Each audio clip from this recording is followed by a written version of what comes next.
물을 마셔도 입이 자꾸 마르고 머리카락이 자꾸 빠지고 손톱이 숟가락처럼 휘고 계단 몇 개만 올라도 숨이 차진 않으세요?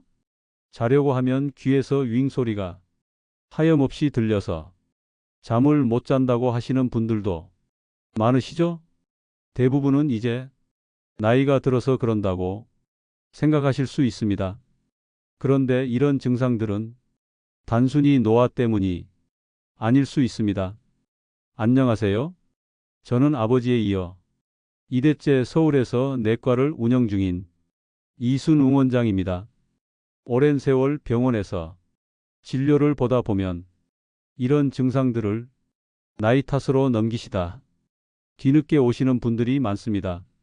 그중 한 분이셨던 75세 윤정자 어르신의 경우 1년 넘게 입이 마르고 어떤 날은 혀가 아파서 말하는 것도 힘들다고 하셨습니다. 그저 나이 탓이라 생각하고 넘기셨지만 어느 날 갑자기 쓰러지셨고 병원에 실려 오셨습니다. 검사 결과는 철분 부족이었습니다.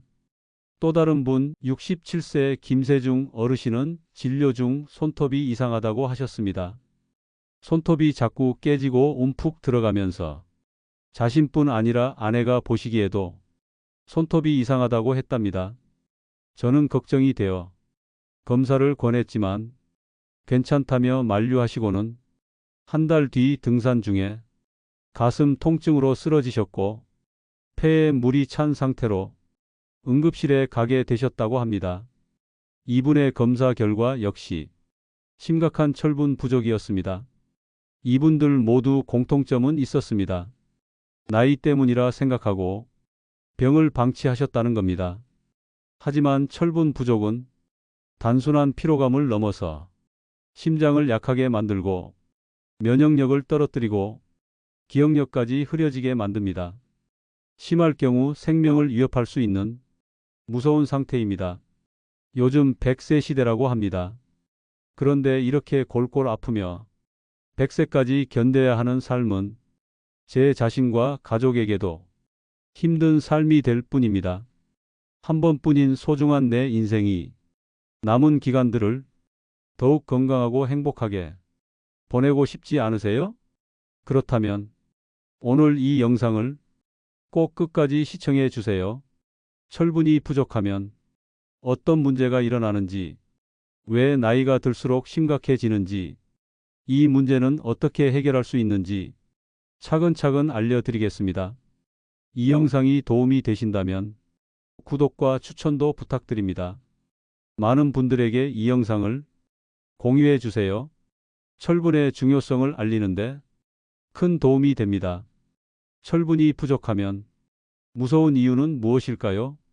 철분 부족은 우리 몸의 구석구석을 산소가 부족한 상태로 만들기 때문입니다. 병원에서는 이걸 조직 저산소증이라고 부릅니다. 산소가 부족한 피를 계속 퍼내야 하는 심장은 점점 더 지치고 약해집니다. 결국 심장마비 위험이 2배 이상 높아집니다. 폐에는 물이 차고 숨쉬기가 어려워지고 머리는 자주 어지럽고 기억력은 흐려지고 감기나 상처도 잘 낫지 않게 됩니다. 조용히 몸 전체를 망가뜨리는 병이 바로 철분 부족입니다. 이 증상들을 대부분 어르신들은 나이 들면 다들 기운 없어지고 그렇지라고 생각하십니다. 하지만 그렇지 않습니다. 조기에 발견하고 관리하면 충분히 좋아질 수 있습니다. 그래서 지금부터 제가 말씀드리는 증상 10가지 중에서 여러분께 해당되는 것이 있는지 확인해 보시기 바랍니다. 손가락으로 해당 증상을 세어 보시고 3개 이상이면 반드시 병원에서 철분 검사를 받아보시기 바랍니다. 첫 번째, 입이 자꾸 마르고 혀가 아프다. 물을 계속 마셔도 입안이 바싹 마르고 혀끝이 따갑고 말하는 게 불편해집니다. 입술이나 입 가장자리가 잘 트고 갈라지기도 합니다.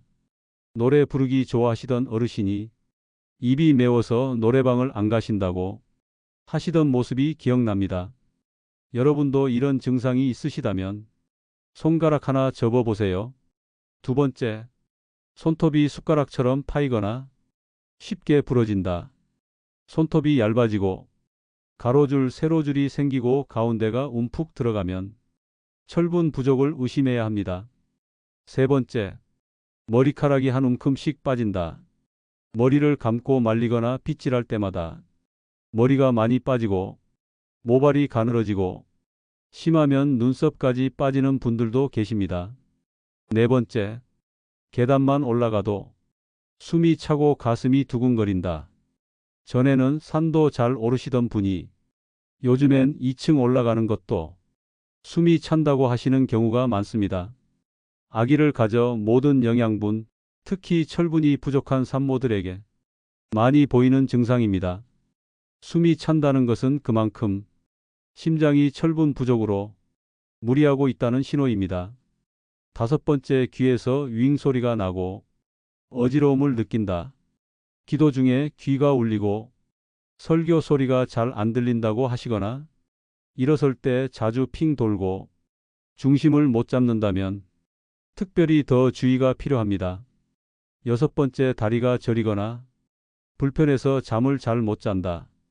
밤에 다리가 욱신거리거나 저린 느낌 때문에 자꾸 깨신다면 철분 부족으로 신경이 예민해졌을 가능성이 있습니다. 일곱 번째, 감기에 자주 걸리고 상처가 잘 낫지 않는다. 조그만 상처가 몇 주씩 계속되고 면역력이 약해졌다고 느끼시면 철분 부족일 수 있습니다. 여덟 번째, 얼굴이 창백하고 손발이 차가운 증상. 볼이 하얘지고 손톱 밑이 창백해지며 손발이 얼음장처럼 식는다면 피가 몸 구석구석까지 잘 돌지 않는다는 신호입니다. 아홉 번째, 집중이 잘 안 되고 기억력이 떨어진다. 책을 읽다가 같은 문장을 몇 번씩 다시 보고 물건을 어디 뒀는지 자주 잊고 깜빡깜빡 하신다면 뇌로 가는 산소가 부족한 상태일 수 있습니다. 열 번째는 이유 없이 우울하고 항상 피곤하다. 아침에 일어나기 싫고 의욕이 없고 눈물이 자주 난다면 철분이 우리 몸을 지탱해주는 기초 에너지까지 떨어뜨리고 있다는 뜻입니다. 자, 지금까지 말씀드린 증상 중 몇 가지가 해당되시나요? 3개 이상 손가락을 드셨다면 꼭 병원에서 철분 검사를 받아보시기 바랍니다. 철분이 부족해지는 이유는 무엇일까요? 우리 생활 속에서 잘못된 몇 가지 습관들은 철분 흡수를 방해하고 저장된 철분을 줄어들게 만드는 철분 도둑입니다. 첫 번째 원인은 우리가 매일 마시는 커피, 차, 우유 같은 음료입니다. 커피와 차에는 탄닌이라는 성분이 있고 우유에는 칼슘이 들어 있어서 철분이 우리 몸에 흡수되는 걸 방해합니다. 아침에 우유 한 컵, 점심에 커피 한 잔, 저녁에 녹차 한 잔, 이렇게 하루 3번 마시는 분들 많습니다. 하지만 식사 직후에 이런 음료를 마시면 음식에서 얻은 철분이 절반 이상을 몸 밖으로 그냥 흘려보내는 셈입니다. 두 번째 원인은 나이가 들면서 위산이 줄어드는 겁니다. 위산은 음식 속 철분을 뽑아내기 위한 세제와 같은 역할을 합니다. 하지만 나이가 들면 위산 분비가 줄어들고 위산 억제제를 오래 복용하신 분들은 철분 흡수가 더 어려워집니다. 속이 쓰리다고 장기간 위산 억제제를 드신 분들 중 철분 부족이 있는 경우가 많습니다. 세 번째 원인은 당뇨, 고혈압, 관절염 같은 만성질환과 그에 따라 복용하는 약들입니다. 특히 진통제나 항염증제를 오래 복용하면 위 점막에 미세한 출혈이 생겨 철분이 서서히 빠져나갈 수 있습니다. 마치 밑 빠진 독처럼 말이죠. 여성의 경우 매달 생리를 하면서 철분을 많이 잃기 때문에 저장량이 적은 상태로 노년을 맞게 됩니다. 젊은 시절 생리량이 많았던 분들 중 특히 보약 한번 제대로 못 드시고 지내신 분들이라면 더더욱 철분이 부족해지기 쉽습니다. 이런 요인들이 하나하나 쌓이다 보면 어느 순간 우리 몸은 철분이 심하게 부족한 상태로 들어서게 됩니다. 하지만 다행인 건 이 원인들을 알고 나면 생활 습관을 조금만 바꿔도 철분 수치를 충분히 회복할 수 있다는 겁니다. 그럼 우리는 어떻게 이 부족한 철분을 회복할 수 있을까요? 제가 병원에서 수많은 어르신들을 진료하면서 효과를 본 5가지 핵심 방법을 지금 알려드리겠습니다. 이 5가지를 차근차근 실천하면 대부분의 경우 철분 수치가 안정되고 증상도 눈에 띄게 나아지실 겁니다. 첫 번째는 철분이 풍부한 음식을 꾸준히 섭취하는 겁니다. 두 번째는 철분이 잘 흡수되도록 도와주는 식사 방법을 실천하는 것입니다. 세 번째는 철분 흡수를 방해하는 나쁜 습관들을 조절하는 것입니다. 네 번째는 위장의 상태를 건강하게 유지하는 것입니다. 다섯 번째는 필요한 경우 철분 보충제를 올바르게 사용하는 것입니다. 지금부터 이 5가지 핵심 방법에 대해 좀 더 자세히 설명해 드리겠습니다.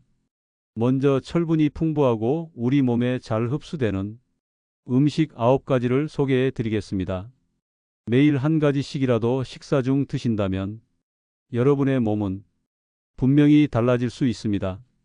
첫 번째 음식은 굴입니다. 굴은 100g만 먹어도 하루에 필요한 철분이 70%를 채울 수 있습니다. 바다에서 자란 굴은 체내 흡수율이 높은 철분을 풍부하게 가지고 있습니다. 잘 드시면 혈색도 좋아집니다. 두 번째는 신선한 소간입니다. 소간은 철분 창고라고 불릴 만큼 농축된 철분을 가지고 있습니다. 100g만 드셔도 하루 필요량의 4배 이상을 얻을 수 있습니다. 비린 맛 때문에 선호하지 않으시는 분도 많으실 텐데요. 양파와 함께 볶아 드시면 훨씬 먹기 수월합니다. 절대 날 것으로는 드시면 안 됩니다. 세 번째는 소고기 같은 붉은 고기입니다. 소고기, 양고기처럼 선명한 붉은색을 띠는 고기는 흡수가 잘 되는 햄철을 풍부하게 함유하고 있습니다. 주 1회 정도 드셔도 철분 상태가 개선되는 분들이 많습니다. 네 번째는 닭고기와 오리고기입니다. 닭다리, 오리구이는 철분 함량이 높고 다른 육류보다 가격 부담도 적습니다. 특히 닭발 조림이나 오리 주물럭은 어르신들 입맛에도 잘 맞고 철분 보충에도 효과적입니다. 다섯 번째는 호박씨입니다. 식물성 식품 중에서는 철분 함량이 가장 높습니다. 호박씨 한 줌이면 하루 필요량이 20%를 얻을 수 있습니다. 주머니에 넣어 다니시면서 간식으로 드시면 더욱 좋습니다. 여섯 번째는 퀴노아입니다. 쌀보다 철분이 2배 이상 많아서 밥 대신 드시면 철분 섭취량이 자연스럽게 늘어납니다. 밥솥에 쌀과 섞어서 밥 지을 때 함께 넣으시면 부담 없이 드실 수 있습니다. 일곱 번째는 건포도입니다. 건포도 100g에는 하루 필요량의 15%가 들어 있습니다. 여덟 번째는 시금치와 브로콜리입니다. 녹색 채소 중에서도 철분이 많고 비타민C도 함께 들어 있어서 철분 흡수를 도와줍니다. 국이나 나물로 자주 드시는 시금치는 어르신 식단에 특히 잘 어울립니다. 아홉 번째는 다크 초콜릿입니다. 카카오 함량이 높은 다크 초콜릿은 100g당 철분이 25%나 들어 있습니다. 너무 많이 드시면 살이 찔 수 있으니 하루에 2조각 정도가 적당합니다. 위의 음식들을 잘 챙겨 드시면 부족한 철분 수치 회복하실 수 있습니다. 아무리 철분이 많은 음식을 드셔도 우리 몸이 흡수하지 못하면 소용이 없습니다. 그래서 두 번째 해결 방법, 철분을 잘 흡수하는 식사 방법을 실천하는 것입니다. 그 방법은 바로 비타민C와 함께 드시는 것입니다. 비타민C는 철분 흡수를 최대 3배까지 높여줍니다. 철분이 많은 음식을 드실 때 오렌지, 딸기, 키위 같은 과일을 함께 드시거나 식사 후 비타민 C 영양제를 챙기시면 좋습니다. 실제로 임산부들에게는 귤과 같은 과일을 철분제와 함께 먹도록 권유하기도 합니다. 이제 세 번째 해결 방법을 말씀드릴 텐데요. 철분 흡수를 방해하는 나쁜 습관을 조절하셔야 합니다. 먼저, 커피, 차, 우유는 식사와 최소 1시간 간격을 두고 드시는 것입니다. 식사와 함께 드시면 철분이 흡수되기 전에 방해를 받습니다. 식후 1시간 뒤에 커피를 마시는 습관으로 바꾸는 것만으로도 철분 수치가 눈에 띄게 좋아진 분들이 많습니다. 또 콩, 견과류, 현미 같은 식품은 물에 충분히 불려서 드셔야 합니다. 이런 식품에 들어있는 피틴산은 철분 흡수를 방해하는데 물에 오래 담가두면 그 성분이 줄어듭니다. 하룻밤 정도 불려서 밥이나 반찬으로 드시면 훨씬 도움이 됩니다. 보통 현미나 콩은 무조건 좋은 음식으로 생각하실 텐데요. 어떻게 먹느냐에 따라 긍정적인 효과가 높아지기도 줄어들기도 하니 바른 방법으로 섭취하시는 것이 중요합니다. 네 번째는 위장을 건강하게 유지하는 것이었죠. 위산이 줄어들면 철분을 음식에서 제대로 뽑아낼 수 없습니다. 위산 억제제를 장기간 복용하시는 분들은 꼭 담당 의사와 상담하시고 필요할 때만 복용하시길 권합니다. 지금까지 말씀드린 식사 방법과 생활 습관만으로도 많은 분들은 철분 수치를 충분히 회복할 수 있습니다. 하지만 일부 어르신들은 이미 철분이 많이 부족해진 상태라 음식만으로는 회복이 어려운 경우도 있습니다. 이럴 때는 철분 보충제를 복용해야 합니다. 이것이 다섯 번째 해결 방법입니다. 하지만 철분 보충제는 아무렇게나 먹으면 오히려 문제가 될 수 있습니다. 복통, 변비, 속쓰림 같은 위장 장애가 생길 수 있고 심한 경우 간 기능에 부담이 가는 분들도 있습니다. 그래서 반드시 의사와 상담한 후 본인의 상태에 맞는 철분제를 처방받아 복용하셔야 합니다. 또 철분제를 드실 때도 흡수를 높이기 위해 비타민C와 함께 드시는 것이 좋습니다. 공복에 드시는 것이 더 효과적이지만 위가 약한 분들은 가볍게 식사한 후에 드시는 것이 안전합니다. 철분제는 종류도 다양하고 용량도 다 다르기 때문에 꼭 전문가의 처방과 지시에 따라 드셔야 합니다. 그리고 철분제를 먹는다고 해서 모든 문제가 금방 해결되지는 않습니다. 철분 저장량이 회복되기까지는 보통 3개월에서 6개월 정도의 시간이 필요합니다.